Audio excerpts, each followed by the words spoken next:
요한복음 18장 1절부터 11절까지 말씀입니다.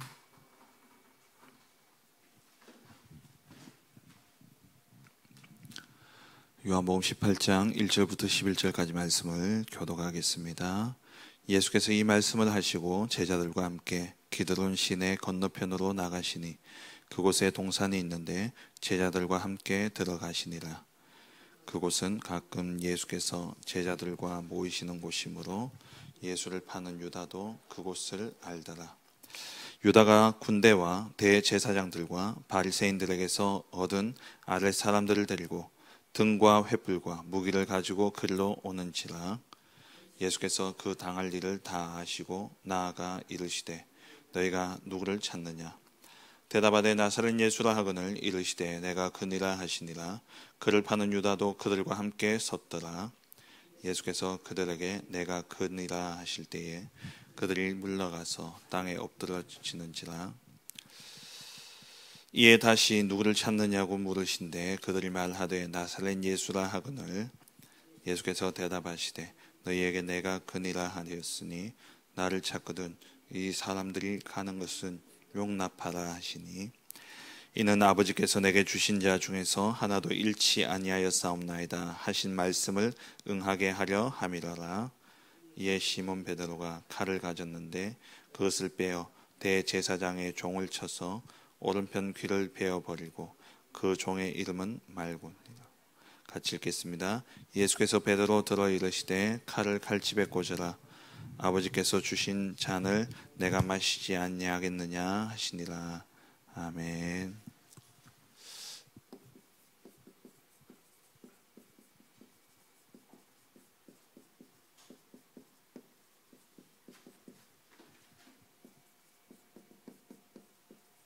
하나님 나라의 일을 하신 예수 그리스도라는 제목으로 우리가 이번 주 강단 말씀을 받았습니다. 본문은 우리가 11절까지 읽었지만 18장 전체의 내용을 가지고 우리가 말씀을 받았죠. 그래서 18장 끝까지 여러분 한번 읽어 보시기 바랍니다. 먼저 서론에서 우리가 모든 삶의 현장 속에서 가장 중요하고 항상 누려야 될 것이 있다 말씀하시죠. 가장 중요하고 항상 누릴 것이 있다. 그게 뭐냐? 하나님의 사랑과 은혜라고 됐습니다. 하나님의 은혜와 사랑을 우리가 항상 누려야 되는 것이죠. 하나님의 은혜와 사랑 한마디로 뭡니까? 예수 그리스도죠. 하나님이 우리에게 보내주신 요한복음 3장 16절 말씀, 하나님이 세상을 이처럼 사랑하사 독생자를 주셨으니 이는 저를 믿는 자마다 멸망치 않고 영생을 얻게 하려 하심이라. 하나님께서 우리를 사랑하셔서 우리에게 베푸신 그 은혜가 바로 독생자 하나밖에 없는 그리스도를 우리에게 보내어 주신 그 사랑, 그 은혜죠. 그래서 우리가 날마다 하나님의 사랑을 누린다 할 때 그 하나님의 사랑은 예수 그리스도를 누리는 것입니다. 왜 그러냐? 창세기 1장 27절에 우리는 하나님의 형상대로 지음받았습니다. 하나님의 형상대로 지음받았다는 것은 우리는 영적 존재로 하나님과 교제하며 살아야 되는 것이죠. 이 하나님과의 깊은 교제 속에서 우리는 참 행복을 누리며 살아가게 되어집니다. 그런 이 하나님의 형상 또 하나님의 형상대로 지음받은 우리가 하나님과 늘 교제할 수 있도록 하나님 우리에게 먼저 언약의 말씀을 주셨어요. 그게 창세기 2장 17절이죠. 선과 악을 알게 하는 나무의 실과를 먹지 말라. 이것을 내가 먹는 날은 반드시 죽으리라. 이 언약의 말씀을 주신 거예요.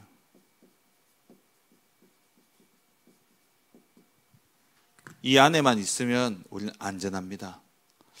이 안에만 있으면 우리는 하나님과 늘 교제하는 그 자리에 있게 되어지는 것이죠. 그런데 이 사단이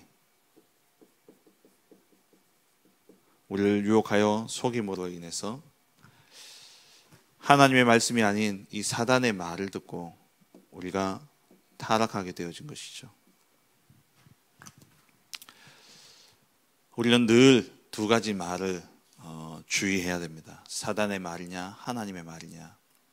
우리가 같은 사건도 그 사건을 통해서 하나님이 하시는 계획이 있고, 그 사건을 통해서 사단은 우리를 유혹해서 넘어뜨리려고 하는 것이죠. 그래서 우리는 사단의 말이 아닌 하나님의 말씀에 귀를 기울여야 됩니다. 같은 사건도 항상 두 가지에 우리를 생각을 해야 돼요. 이게 사단의 음성이냐, 아니면 정말 이 속에 하나님이 원하시는 계획이 무엇인가. 우리가 왜 자꾸 사단에 속기 쉽냐 하면 우리의 감정과 또 우리의 생각, 우리가 살아온 그러한 배경들, 그것들이 쉽게 사단에게 속게 되어지는 것이죠. 그래서 우리는 항상 하나님의 말씀에, 하나님의 은혜 가운데 거해야 됩니다. 그래서 하나님께서 이 하나님을 떠난 우리에게 하나님의 은혜를 베푸셨죠.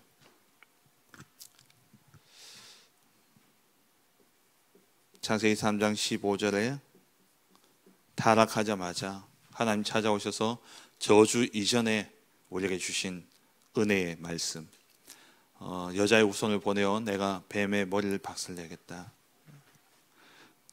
하나님을 떠난 그 순간에 하나님 우리에게 회복의 은혜를 주신 것입니다. 400년 동안 노예되어 있을 그때에 하나님께서 출애굽기 3장 18절에 희생제사의 언약을 주셔서 또 유월절의 언약을 주셔서 그 애굽의 종되었던 거기에서 빠져나올 그 길을 우리에게 알려주신 것이죠. 그리고 바벨론에 포로되어져 있던 그때 처녀가 잉태의 아들을 낳으니 그 이름을 임마누엘을 하리라. 임마누엘의 언약을 주시면서 회복의 약속을 주셨고요. 그리고 로마에 속국되어져 있을 그때에 마태복음 16장 16절에 주는 그리스도시요 살아계신 하나님의 아들이시니이다. 예수님이 바로 그 약속되어진 여자의 후손이고, 예수님이 바로 우리에게 약속되어진 그 희생제물 어린 양의 피, 그 어린 양이 되시고, 예수님이 바로 우리와 영원토록 함께 하실 임마누엘로 오신 바로 그 그리스도십니다라는 고백이 마태복음 16장 16절의 고백이죠. 그래서 우리가 이 하나님의 은혜, 하나님의 사랑을 누리는 길은 바로 그리스도 예수를 통해서만 가능한 것입니다. 이 그리스도 예수를 통해서 하나님 우리에게 구원을 주셨고, 이 구원받은 우리를 하나님이 영원토록 저 하나님 나라에 이르기까지 우리를 인도하시는데, 그 인도의 축복이 바로 맥주절이죠. 그래서 우리에게 날마다 풍성한 은혜로 하나님 함께 하시겠다라는 그 약속으로 우리에게 맥주절의 언약을 주신 것입니다. 우리가 날마다 누려야 될 것, 날마다 기억하고 누려야 될 그 하나님의 은혜와 사랑, 그 하나님 은혜와 사랑은 바로 우리에게 그리스도를 보내어 주신 그 사랑이요, 그 은혜인 것이죠. 그 예수님이 오셔서 오늘 이제 본문에 이 그리스도의 일을 이루시기 위해서 십자가에 이제 못 박히기 위해 잡히신 겁니다. 오늘 본문은 예수님이 십자가에 못 박히시기 전에 목요일 밤으로부터 시작해서 이제 금요일 새벽까지의 내용을 우리에게 기록하는 내용이죠. 목요일 밤에 예수님이 겟세마네 동산에 기도하러 가셨다가 예수님 잡히시게 되고, 밤새 신문을 받으시고 이리저리 옮겨 다니면서 끌려다니면서 신문을 받으시고, 그리고 금요일 오전에 십자가형을 받게 되어집니다. 그 사이의 여정을 기록한 것이 오늘 18장의 내용인데, 이 18장의 내용에 우리가 보면서 두 가지 사람의 모습을 바라보면서 우리가 진짜 어느 편에 서야 될 것인가를 오늘 결단하며 기도하는 그런 응답의 시간 되어지기를 주의 이름으로 축원합니다. 먼저 첫 번째로 자신을 위해 살아가는 사람들입니다.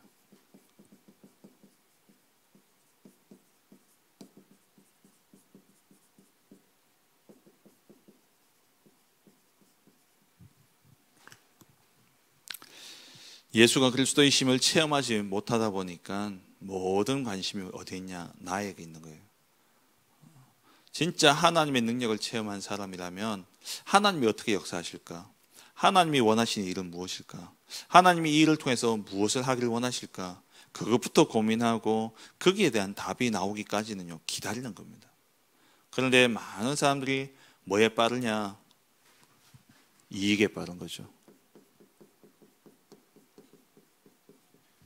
문제 딱딱 치면 뭐부터 계산하냐? 여기 이것부터 계산하는 거예요. 자신의 유익을 계산하는 겁니다. 지난주에 제가 한 영상을 보게 되었는데, 이제 교단을 떠나는 결단을 하고 말씀하신 그 목사님의 영상을 제가 봤어요. 제가 보면서 참 씁쓸했습니다. 저는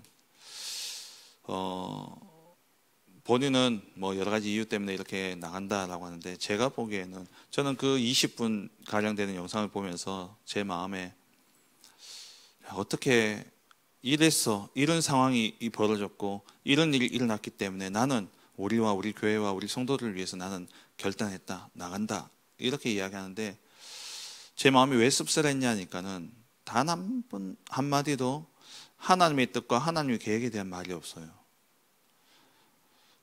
그러면서 제가 느끼기는 이것밖에 안 보이는 거예요. 상황이 그러하니까 여러 가지 앞으로 큰 어려움이 올 테니까, 그래서 배가 난파선이 돼서 배가 침몰하는데 뛰어내려야지. 그 침몰할 때에 건져내야지. 맞는 말이죠. 맞는 말인데, 뛰어내리는 게 하나님의 뜻인가, 하나님의 계획인가, 거기에 대한 어떤 말씀이 없으시고 계속 상황이 일어나고 현실이 일어나고, 그래서 우리는 더 이상 이렇게 있으면 같이 죽는 거니까 내려야 된다. 제가 보면서 진짜 저는 안타까웠고 또 기도가 나오고 제 마음속에 또 화도 나더라고요. 목사님 말씀하시잖아요. 우리가 늘 두 가지 말을 듣게 되어져요. 물론 이제 그게 사단의 말이다라고는 할 수는 없겠죠. 그런데 그거는 모르겠고, 중요한 것은 제가 안타까웠던 건 뭐냐면 하나님의 뜻과 하나님의 계획이 무엇인가, 거기에 대한 몸부림 속에서 이 하나님의 계획, 하나님의 뜻이 나는 이게 분명하기 때문에 그래서 나는 이렇게 인도를 받기를 원한다. 저는 그 말을 듣고 싶었는데 그게 아니라는 거예요. 사람들이 문제 딱딱 치면 뭐부터 나오냐? 자기 유익. 그래서 제일 먼저 뭐가 나오냐? 나도 모르게 이거부터 하고 있다니까요. 계산. 야, 이거 이러다가 다 같이 죽는 거 아니냐? 이렇게 되어지면 진짜 큰 심각한 문제가 올 텐데. 사도 바울이 알렉산드리아호를 탈 때에 바울은 이미 알았습니다. 침몰선이라는 걸. 그죠? 이 배가 반드시 침몰할 것을 알고 바울이 먼저 그 선주와 그 선장들에게 이야기했잖아요. 이 배는 얼마 못 가서 침몰할 거다. 지금 떠나면 안 된다. 광풍 만난다. 이따가 가자. 하는데 이 사람들이 가재요. 가야 된다는 거예요. 그런데 바울은 그 배를 탄 겁니다. 그래서 같이 죽게 되어졌어요. 풍랑을 만나서 완전히 배가 부서져서 죽게 되어졌습니다. 그때 하나님이 바울에게 나타나셔서 네가 가이사 앞에 서야 하리라. 이 배에 탄 사람들의 생명을 네게 맡겼다. 배만 상할 뿐이고 이 사람들의 생명은 안전할 것이다. 이 사람들을 오늘 네게 맡겼다. 바울이 그 이야기를 온 그 배에 탄 사람들 앞에서 이야기하잖아요. 그러면서 나는 하나님이 말씀하신 그대로 되려고 믿는다. 우리가 하나님의 계획이라면 풀무불 속에도 들어가는 거죠. 우리가 하나님의 계획이라면 사자굴 속에 들어가는 겁니다. 하나님의 뜻이, 하나님의 계획이 안 보여진다 우리는 기다리는 거예요. 하나님의 나라가 임하기까지 우리는 기다려야 되는 겁니다. 어떤 문제와 사건과 일들 속에서 먼저 계산과 내 유익과 내 생각 뒤에도 나옵니다만 인간의 생각을 따라가고 그리고 여론 따라가는 그런 인생이 아니라 우리는 뭘 찾아내야 되냐? 하나님의 뜻과 하나님의 계획이 무엇이냐? 정말 하나님이 원하시는 것이 무엇인가? 그게 기도해야 되고 그게 나올 때까지는 기다려야 되는 거예요. 자기 유익. 근데 그마저도 저는 또 한편으로 제가 감사했던 것은 그마저도 하나님의 주권 속에 하나님이 하나님의 뜻을 이루신다라는 거예요. 자기 유익을 쫓아가는 그 사람은 그렇게 쫓아가서 자기는 개인은 망할지 모르지만 하나님은 그것조차도 합력해서 뭘 하시느냐? 하나님의 일을 이루시는 거예요. 예수님이 그리스도가 되시는 그 그리스도의 사역을 하나님 나라의 일을 이루는 그 일에 있어서 죄송합니다. 1등 공신 누구였습니까? 가룟 유다였어요. 가룟 유다였습니다. 우리가 같이 하나님께 쓰임 받지만 멸망 속에서 쓰임 받지는 맙시다. 가룟 유다, 자기의 유익 따라서, 오늘 유다를 이야기하는 것이죠. 자기의 유익을 따라서, 자기 유익을 위해서 평생 살아온 사람입니다. 인생 자체가 늘 기회주의자였어요. 늘 도둑질하고 참 고상하게, 머리는 좋아가지고 고상하게 포장하는데 다 알아요. 다 안다니까요. 어떤 분이 그러더라고요.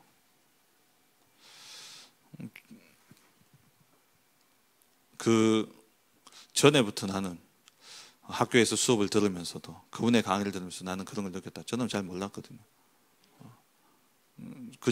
그분이 그런 이야기를 하더라고요. 자기는 모르죠. 자기는 고상하게 포장합니다. 이 유다가 예수의 머리에 향유를 부은 발에 향유를 붓고 예수의 발을 씻긴 그 여인을 보면서, 향유 300데나리온이잖아요. 그 데나리온 1년 연봉이랍니다. 일반 노동자의 1년 연봉. 그걸 발에다 붓고 그렇게 하는 걸 보면서, 그걸 팔아서 가난한 사람들에게 주지. 근데 그 마음에는 뭐라고요? 그걸 훔쳐가려는 마음이 있었다는 거예요. 자기의 유익, 자기 동기. 결국에는 예수님을 은 30에 팔아 넘기고, 그러면서 죄책감 속에 그 상황을 바로 잡으려고 애를 썼죠. 가룟 유다가 회개했냐? 저는 회개 안 했다고 봅니다. 그건 회개가 아니라 자기의 그 죄책감 때문에 상황을 바로 잡으려 한 거지, 하나님 앞에서 회개한 것은 아니었어요. 결국에는 어떻게 되어졌습니까? 자살하게 되어졌죠. 다 사람들이 자기 유익에 따라서 움직입니다. 그리고 사람들이 또 오늘 보면 가야바와 안나스가 나옵니다만은, 이거는 인간의 생각을 따라 판단한 거죠.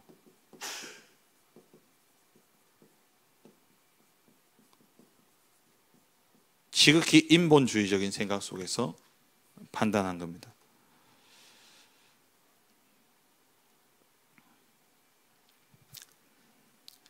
하나님의 말씀이 아니라 하나님의 말씀에서 확인하려고 애를 쓰지 않고, 대제사장이라고 하는 사람이 하나님의 말씀과 하나님의 언약이 어떻게 이루어져 가는가, 그 속에서 확인하지 않고 사람들의 말과 또 사람들의 생각에 따라서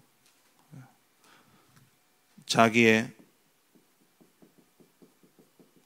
자리와 자기의 권위를 가지고, 이 인간적인 생각을 가지고 예수님을 십자가에 못 박도록 그렇게 내어준 것이죠.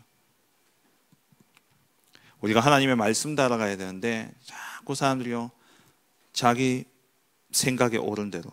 그래서 디모데후서 4장 3절 4절에 바른 교훈을 받지 않고 사람들이 다 귀를 가려놓고, 귀를 딱 닫아놓고 자기 마음에 듣고 싶은 것만 듣는 거예요. 그게 지금 마지막 이 시대의 모습 아닙니까? 사람들이 옳은 소리를 듣길 싫어합니다. 내 마음에 내 원하는 소리를 하는 걸 따라가요. 그래서 진리에서 돌이켜 허탄한 이야기를 쫓는 그런 인생이 되어지는 것이죠. 그리고 여론 따라간 사람, 그게 누굽니까? 빌라도. 빌라도 본인은 알았잖아요, 예수님 죄가 없는 것을. 그런데도 불구하고 이 사람들이 18장에 보면 사람들이 막 들고 일어나가지고 막 시위가 일어나니까, 그러면서 누구를 내줄까 하니까는요, 바라바를 내달라. 아주 악질 강도입니다.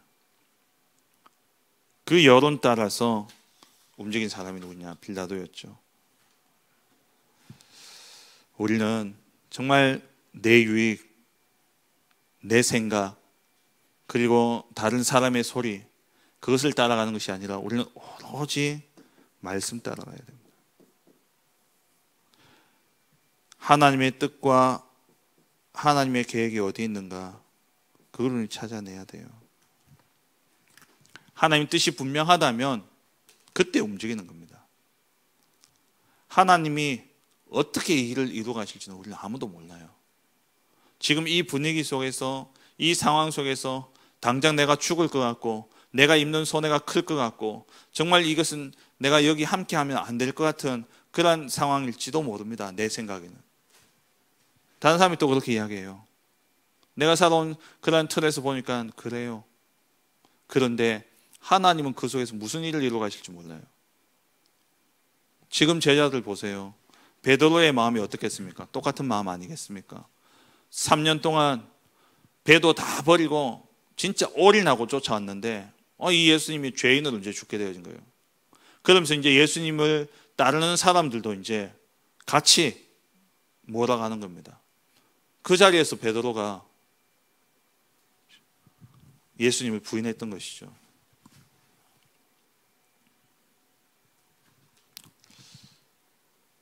그 속에서 많은 사람들이 떠났습니다. 무리들이 떠났죠. 예수님이 오병이어 기적을 일으킬 때 그때 따라다녔던 사람들이 도시락 먹은 사람들만 해도 남자들만 5,000명, 4,000명. 그럼 대충 어림잡아서 1만, 2만 되는 사람들 아닙니까? 그 사람들이 다 일어나서 뭐 했습니까? 예수님이 왕으로서 막 세우자 했는데 예수님이 십자가에 못 박히고 죄인이다. 십자가에 못 박히게 되니까요. 다 도망가 버렸어요. 몇 명만 남았냐? 마가다락방에 나중에 보니까 그 예수님 승천하실 때 그 자리에 있던 사람 500명. 그 가운데서도 마가다락방에 딱 모였던 언약 잡고 모였던 사람 120명. 다 떠나버렸습니다. 다 갔습니다. 그들이 그 시대에 그 자리에서 사람의 말을 따르고 내 유익을 생각하고 내 생각을 따른다면요, 다 가야 돼요. 근데 결국 남은 자를 통해서 하나님이 일하셨어요. 그럼 우리는 뭘 봐야 됩니까? 이게 옳다, 그르다. 그 이전에 진짜 하나님의 뜻과 하나님의 계획이 무엇인가? 하나님이 이루어 가시는 그 역사의 시간표를 우리가 볼 줄 알아야 되는 것이죠.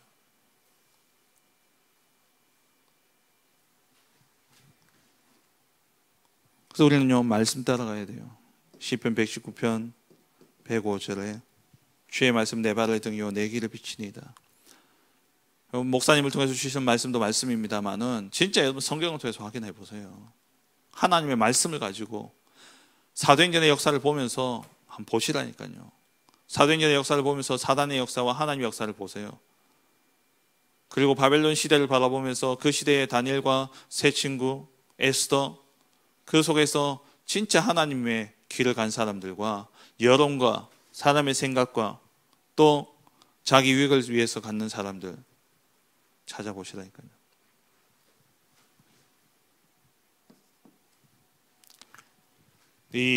이런 가운데 진짜 복음과 그리스도를 위해 살았던 사람이 있죠.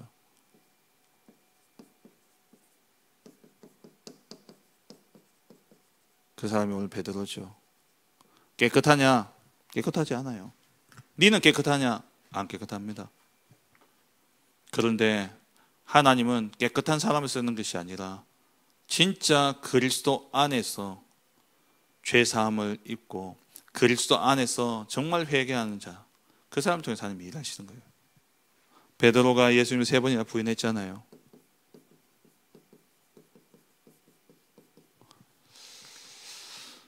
공간복음에 보면은 베드로가 그냥 한 자리에서 3번 부인한 것처럼 보입니다만은 오늘 본문을 보니까는 사도행 18장에, 요한복음 18장에 보면은 베드로가 시간을 두고 3번이나 부인했어요. 처음에는 그 문지기 여종 앞에서 부인을 하게 되고, 그리고 또 그 가운데 불 쬐고 있는데 불 쬐는 가운데 그 말고의 친척 중에 한 사람이 또 찾아와서 야, 네가 우리 친척 귀 자르는 거 내가 봤는데 네 그 자리에 있었잖아. 그때 또 부인하고, 그래서 불 쬐는 가운데 또 어떤 사람이 찾아와가지고 당신 저 사람 제자 아니냐. 시간을 두고 찾아온 사람들 앞에서 이 베드로가 예수님을 3번이나 부인을 했죠. 이 부인할 때 베드로의 마음이 어떻겠습니까?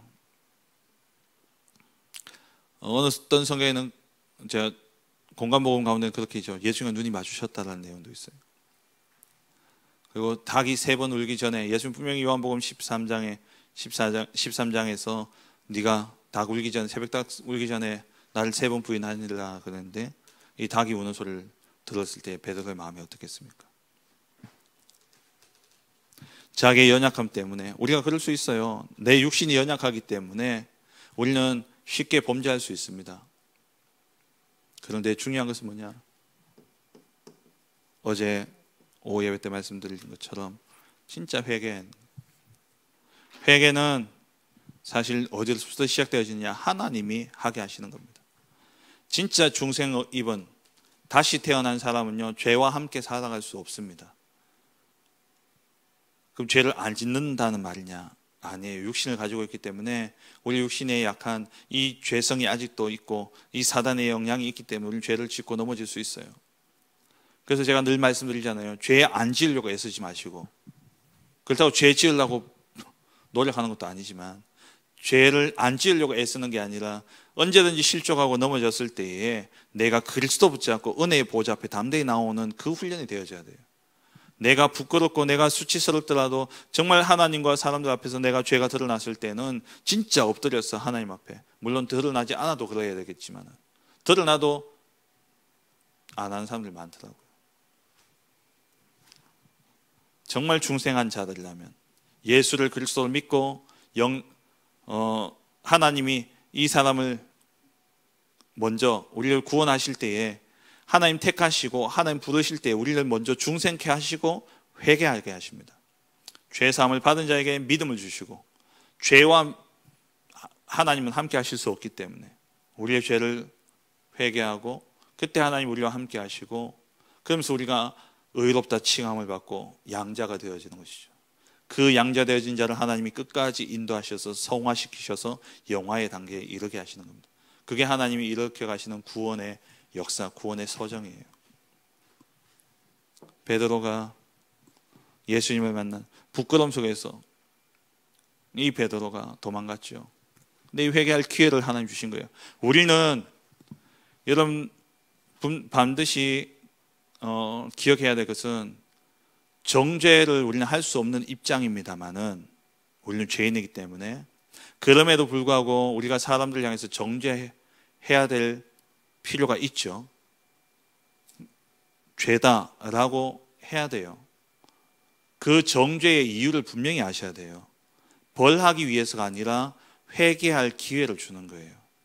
죄를 끊을 기회를 주기 위해서 우리가 정죄를 하는 겁니다. 우리는 사실 죄를 정죄할 자리와 위치가 아닙니다.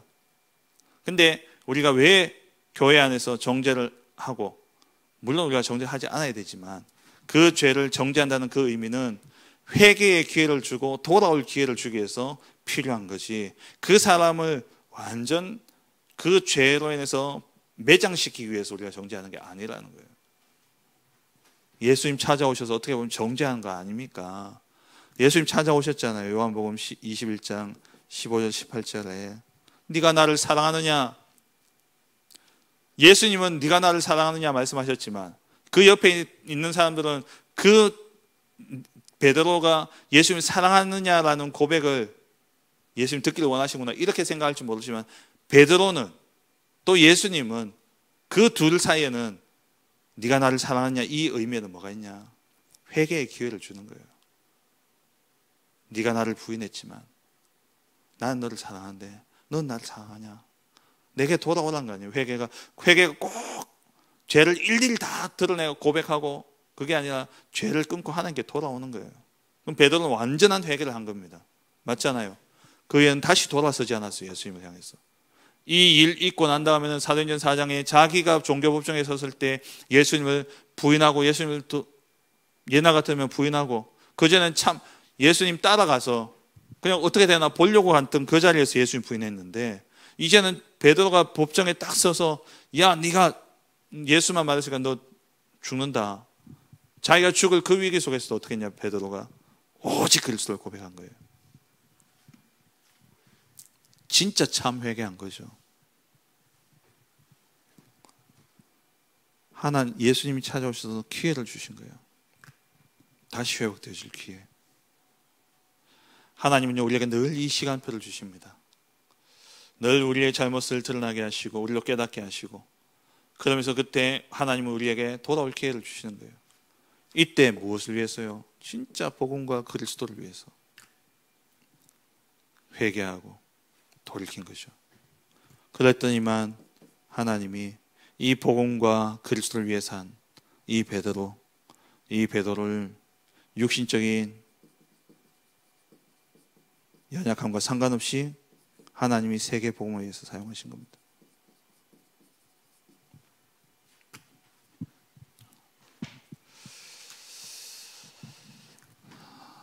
결론입니다. 빌라도가 예수님에게 묻죠. 네가 왕이냐?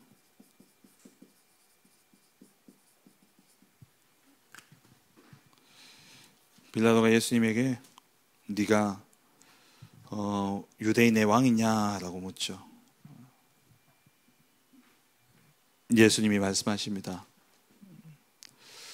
네 말이 내가 왕이다 라고 이야기하죠.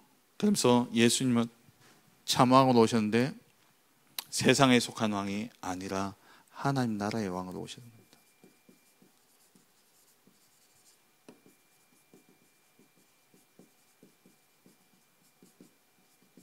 세상에 속하지 않은 하나님의 왕으로 오셨어요.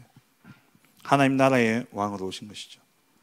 그래서 우리는 세상의 나라는 이 세상에 속하지 않았기 때문에 하나님의 나라는 눈에 보이지 않습니다. 그래서 믿음으로 누려야 돼요. 빌립보서 3장 20절에 우리의 시민권은 하늘에 있는지라 거기로부터 우리가 구원하심을 기다린다 그랬죠. 그때 3장 21절에 예수님이 다시 이 땅에 오실 때 우리를 영광스럽게 변화시키고 저 하나님 나라의 축복을 주신다 말씀하시죠. 우리는 세상에 속하지 않았기 때문에 이 하나님 나라를 어떻게 누리느냐? 마태복음 12장 28절에 성령의 임재를 통해서 이 사단의 권세를 무너뜨리고 하나님 나라를 누리는 겁니다. 그 그리스도가 오셔서 참된 왕으로 오셨는데 그 예수님이 하신 일이 뭡니까? 히브리서 2장 14절 15절에 죽음의 세력을 잡은 자 곧 마귀를 멸하시고 일생을 죽기를 무서워하여 종되어 살아가는 자들을 건져내시고 그 해방하신 그리스도. 요한일서 3장 8절에 마귀의 일을 멸하신 그리스도. 그리고 사도행전 10장 38절에 귀신에게 잡힌 자, 귀신에게 눌린 자를 해방하신 그 그리스도. 이 그리스도를 믿고 누리게 될 때 우리가 하나님 나라의 비밀을 누리게 되어지는 것이죠. 예수님이 오신 이유, 하나님 나라의 일을 위해서 오셨습니다. 세상의 일이 아니에요. 세상으로 세상의 것으로 정죄받고 세상의 것으로 판단받을 분이 아니다라는 말입니다. 우리가 세상을 살아가면서 그렇다면 우리도 또한 세상의 것으로 판단하고 세상의 것으로 바라볼 게 아니에요. 세상의 것은 세상의 법이 알아서 할 겁니다. 우리는 뭘 봐야 되냐? 자신을 위해서 내가 가지고 있는 이 기준이 아니라 진짜 하나님 앞에서 하나님의 뜻과 계획을 찾고 하나님이 원하시는 그 방향으로 나아가는 것, 그게 진정한 회개죠. 정말 저와 여러분들이 실수하고 넘어지지만 복음과 또 그리스도를 위해서 살았던 이 베드로처럼 정말 하나님 앞에서 하나님이 가장 원하시는 그 근본으로 돌아가 하나님의 나라의 일을 위해서 살아가는 그러한 진정한 회개 속에 정말 하나님의 나라를 세워가는 그 일에 쓰임받는 우리 모든 성도님들 되어주시길 주의 이름으로 축원합니다. 기도하겠습니다. 하나님의 은혜와 사랑 안에 있는 전도 제자의 기도, 망대 여정 이정표를 기도로 누림으로 하나님과의 교제가 깊어지게 하옵소서. 내 경험, 생각, 기준을 쫓아가는 신앙생활이 아니라 하나님의 방법, 말씀 따라 인도받는 삶이 되게 하옵소서. 예수 그리스도가 나의 주인 된 삶을 살아가게 하옵소서. 이번 주신 강단의 말씀을